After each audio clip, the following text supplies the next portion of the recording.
안녕하세요. 스타 뉴스룸의 함혜진입니다. 최근 배우 이한희가 무려 60억 원의 세금을 추징당한 것으로 알려져 눈길이 쏠렸습니다. 이로 인해 탈세 의혹이 불거지자 소속사는 고의적인 세금 누락이 아니라고 해명했는데요. 자세한 내용 스타 뉴스룸에서 확인하시죠.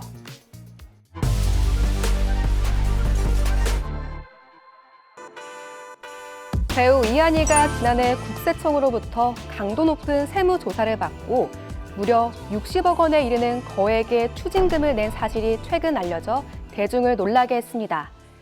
이로 인해 탈세 의혹이 불거지자 이한희 측은 이번 세금은 세무당국과 세무대리인 간 관점 차이에 의한 추가 세금으로 전액을 납부했다면서 고의적 세금 누락은 아니라고 밝혔습니다. 최근 배우 박희순도 약 8억 원의 세금을 추징당했다고 알려졌는데요. 특히 과세 불복 절차를 진행 중이라는 보도가 나와 이목이 쏠렸습니다.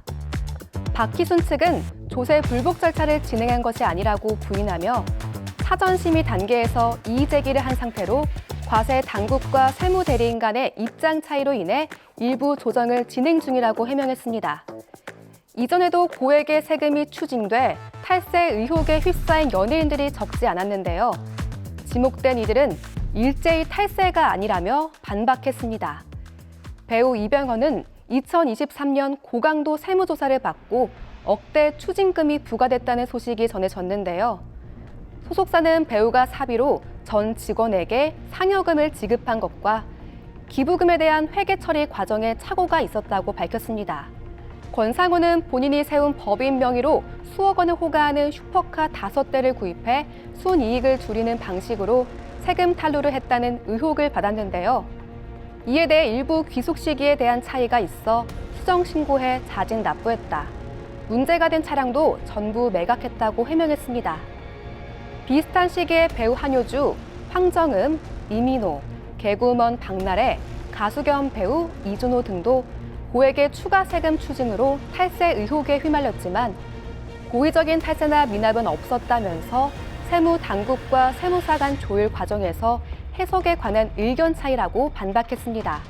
이에 앞서 송혜교, 장근석 등 한류 스타들이 탈세 의혹에 휩싸여 세간을 떠들썩하게 만들기도 했는데요. 당시 장근석 측은 배우가 아닌 소속사에 대한 세무조사였다며 회계상의 오류로 인한 일부 잘못된 부분에 대해 수정 신고 후 납부를 완료했다라고 밝혔습니다.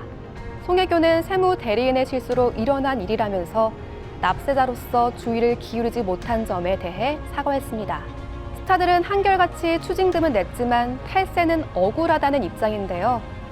반대로 방송인 유재석은 지난해 세무당국으로부터 고강도 세무조사에도 불구하고 어떤 문제점도 발견되지 않아 화제가 되기도 했습니다.